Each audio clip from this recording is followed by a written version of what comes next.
Baik, Assalamualaikum warahmatullahi wabarakatuh.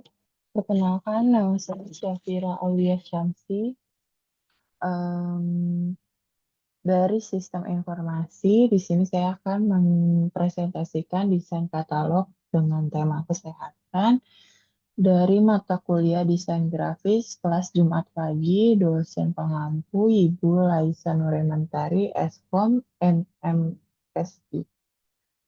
Oke, langsung saja. Kemudian di sini ada pendahuluan. Nah, pendahuluan ini mencangkup latar belakang. Nah, di sini ada latar belakang. Kesehatan merupakan salah satu aspek fundamental dalam kehidupan manusia yang mempengaruhi kualitas hidup secara menyeluruh. Di era digital saat ini, penyampaian pesan kesehatan perlu dilakukan dengan cara yang menarik, informatif, dan mudah dipahami. Salah satunya pendekatan efektif dalam melalui media sosial seperti desain grafis yang mampu menyampaikan informasi kompleks secara ringkas dan menarik secara visual. Oleh karena itu, proyek desain grafis ini mengangkat tema kesehatan untuk mendukung kampanye, edukasi, dan kesadaran masyarakat terhadap isu-isu kesehatan maupun health. Kemudian tujuan dari proyek ini adalah untuk menciptakan media desain grafis yang komunikatif dan informatif seputar desain grafis. Dengan tema kesehatan, baik dalam penyampaian itu bentuk poster, infografis, konten media sosial, maupun media promosi lainnya. Diharapkan desain yang dihasilkan dapat menyampaikan pesan kesehatan secara jelas, meningkatkan kesadaran masyarakat, dan mendorong perubahan perilaku ke arah hidup yang lebih sehat. Kemudian target audiensnya ini menargetkan audiens remaja hingga dewasa di antara range umur 15 sampai 35 tahun khususnya yang aktif menggunakan media sosial di mana memiliki ketertarikan terhadap isu gaya sehat, gaya hidup sehat, kesehatan mental dan pencegahan penyakit. Segmentasi ini dipilih karena kelompok usia tersebut umumnya sangat responsif terhadap pesan visual yang kuat dan memiliki pengaruh besar dalam penyebarluasan informasi melalui platform-platform digital. Nah, di sini ada inspirasi dan referensi desain. Desain yang terinspirasi dengan gaya minimalis modern yang palet sesuai dengan tema kesehatan, yaitu warna-warna yang menenangkan namun tetap kontras dapat mudah dibaca. Referensi visualnya bisa saya ngambil dari beberapa postingan WHO, kemudian beberapa postingan atau template template yang ada di Canva, Pinterest, serta akun media sosial edukatif lainnya. Desain ini juga mempertimbangkan prinsip-prinsip user-centered design, di mana keterbacaan serta konsistensi elemen visual agar informasi didapat diterima secara efektif dan oleh target audiens. Kemudian di sini tools yang dipakai itu ada pertama Inkscape. Kenapa menggunakan Inkscape? Karena dalam membuat elemen-elemen desain berbasis vektor seperti icon kesehatan, ilustrasi karakter, dan lainnya itu Inkscape pertama gratis dan open source. Nah, merupakan perangkat lunak gratis yang dapat diakses oleh siapa saja tanpa biaya lisensi sehingga sangat cocok untuk pelajar dan desainer pemula. Kemudian kemampuan desain vektor yang kuat, Inkscape juga memungkinkan pembuatan ilustrasi yang presisi, scalable, tajam tanpa kehilangan kualitas gambar yang sangat penting untuk media cetak maupun digital. Kemudian kompatibel dengan format SVG, format ini fleksibel untuk digunakan di berbagai platform dan mudah disesuaikan. Kemudian banyak fitur-fiturnya atau fitur lengkap tersedia fitur seperti pen tool, task wrapping, page editing, dan layers yang sangat membantu dalam merancang desain infografis atau poster edukatif. Nah, kedua di sini ada GIMP. GIMP digunakan untuk pengolahan gambar berbasis raster seperti mengedit foto pendukung kampanye kesehatan atau membuat efek visual tambahan. Nah, alasannya adalah Fungsionalitasnya mirip dengan Adobe Photoshop. Di sini menyediakan banyak fitur profesional seperti pengaturan warna, manipulasi layar, masking, dan berbagai filter efek yang relevan untuk kebutuhan desain visual. Kemudian open source dan ringan. Gim ini adalah software yang gratis sama seperti Inkscape dan ringan digunakan di berbagai sistem operasi termasuk komputer dengan spesifikasi menengah ke bawah. Kemudian cocok untuk fotografi dan raster editing, di mana Gim sangat efektif dan memperbaiki kualitas foto, menghapus layar belakang, menambahkan tekstur, dan menggabungkan beberapa elemen foto atau visual berbasis Gim. Next, nah di sini ada beberapa proses desain. Jadi untuk sketsa awalnya itu saya langsung menggunakan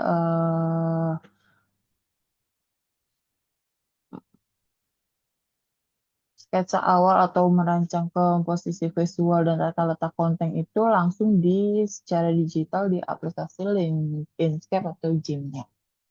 Jadi di sini sketsa awal itu mencakup pembagian ruangnya kayak judul, icon, ilustrasi atau teks-teksnya. Kemudian ada penentuan gaya visual, minimalis, flat design atau semi realistik sesuai target. Kemudian eksplorasi warna, pemilihan palet warna yang mendukung tema kesehatan seperti hijau, biru, dan putih. Kemudian di sini ada beberapa penjelasan teknik yang sudah dipelajari di kelas, seperti vektor ilustrator, masking and layering, kemudian ada efek visual, kemudian ada typography hierarki. Nah, di sini tahapan pembuatan desain, ya step by step-nya dalam pembentukan perencanaan desainnya itu adalah mencari-cari referensi dan konten-konten untuk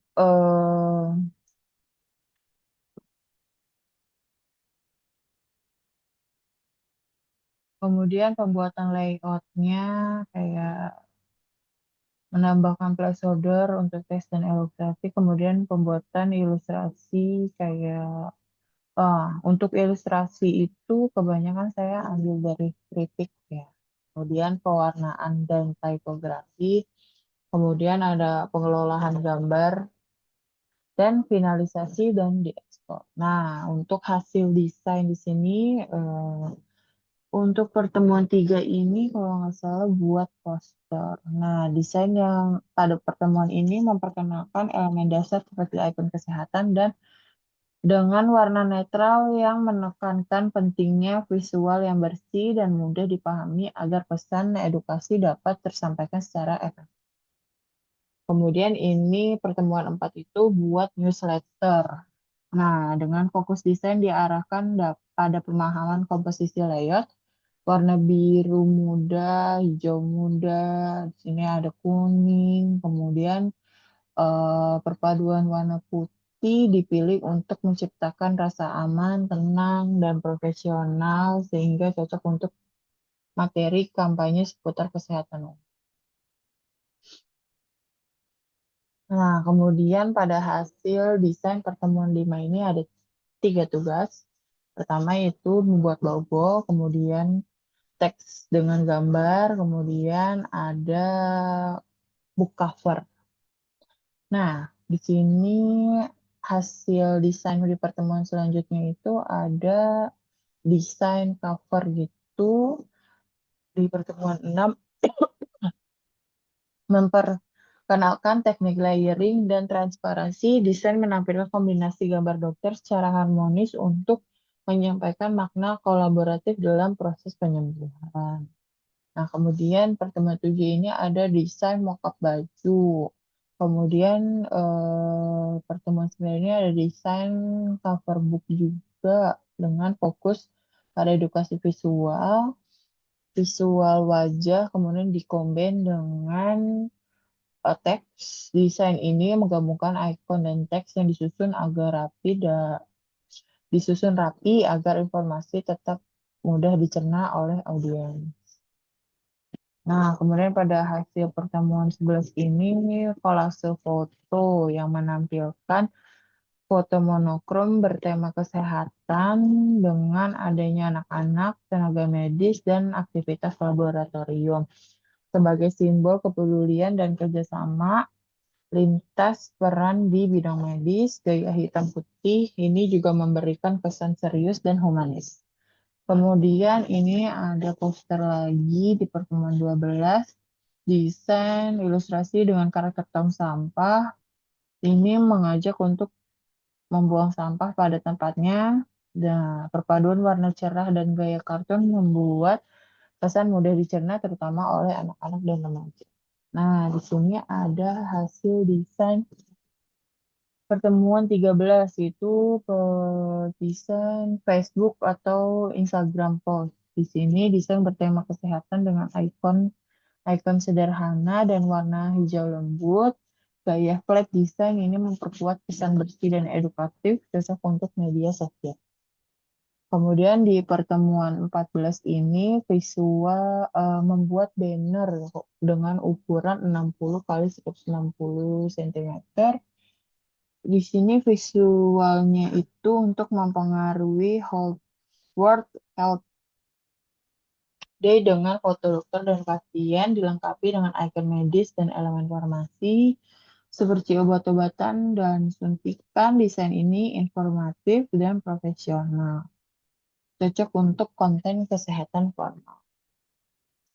Selanjutnya ada desain di pertemuan 15 ini menggabungkan teknik clipping dan masking. Jadi siluet si manusia yang di belakang dokter ini berisi buah-buahan, kemudian didampingi oleh dokter. Desain ini mengajak audiens untuk memilih gaya hidup sehat secara visual dan persuasif. Oke, berikut adalah refleksi dan tantangan. Nah, kesulitan-kesulitan yang dihadapi dengan proses pengerjaan proyek ini, beberapa tantangan yang dihadapi di antara lain yaitu adalah menjaga keseimbangan antara estetika dan informasinya. Jadi mendesain materi yang menarik secara visual namun tetap mudah dipahami dan informatif merupakan tantangan utama. Informasi kesehatan yang padat perlu diringkas dengan cermat agar tidak mengurangi akurasi konten. Penguasaan tools desain karena baru-baru di tahap awal mendesain menggunakan Inkscape dan GIMP membutuhkan waktu untuk beradaptasi, terutama dalam teknik pad editing, layer management, dan masking. Kesalahan teknis seperti objek yang tidak rapi atau efek yang tidak muncul sesuai harapan cukup sering terjadi. Kemudian pemilihan warna dan tipografi. Tantangan ini adalah memilih kombinasi warna dan font yang ramah mata serta kita memiliki kontras yang cukup, terutama ketika ditujukan untuk audiens umum dengan berbagai latar belakang. Nah, pembelajaran selama proses pengerjaan proyek ini, satu itu pentingnya perencanaan visual. Jadi harus membuat sketsa awal dengan layout sangat membantu untuk mempercepat dan mempermudah desain selanjutnya. Kemudian penerapan prinsip desain. Nih, dengan menerapkan prinsip hierarki, alignment, kontras, dan proximity terbukti meningkatkan keterbacaan dan daya tarik visual design. Kemudian peningkatan skill teknis. Desain dengan memperdalam keterampilan teknis dalam membuat vektor, mengatur layer, kemudian serta mengedit gambar secara presisi menggunakan tools software yang tadi itu dapat membantu saling melengkapi desain agar terlihat bagus saat dilihat audiens. Nah, kesimpulannya, proyek desain grafis bertema kesehatan ini memberikan pengalaman berharga dalam menggabungkan kemampuan visual dan pesan edukatif. Hasil akhir dari desain diharapkan mampu menyampaikan informasi kesehatan dengan cara yang lebih baik dan menarik dan serta mudah diterima oleh masyarakat. Nah, ini adalah saran pengembangan di proyek selanjutnya atau ke depannya. Beberapa hal yang dapat dikembangkan untuk proyek ini adalah mengeksplorasi animasi atau motion graphic untuk platform digital penyajian informasi. Melalui animasi dapat meningkatkan interaktivitas dan engagement. Kemudian menyesuaikan desain untuk berbagai media, kemudian mengintegrasikan feedback audiens. Jadi, di sini melibatkan target audiens dalam uji coba desain atau user testing dapat membantu mengetahui bagaimana yang kurang efektif atau perlu ditingkatkan kembali pada desain tersebut. Nah, dengan evaluasi dan pengembangan berkelanjutan ini, proyek desain grafis dapat menjadi kontribusi nyata untuk mendukung literasi kesehatan masyarakat. Baik, sampai sini aja presentasi yang dapat saya sampaikan. Kurang lebihnya mohon maaf. Wassalamualaikum warahmatullahi wabarakatuh.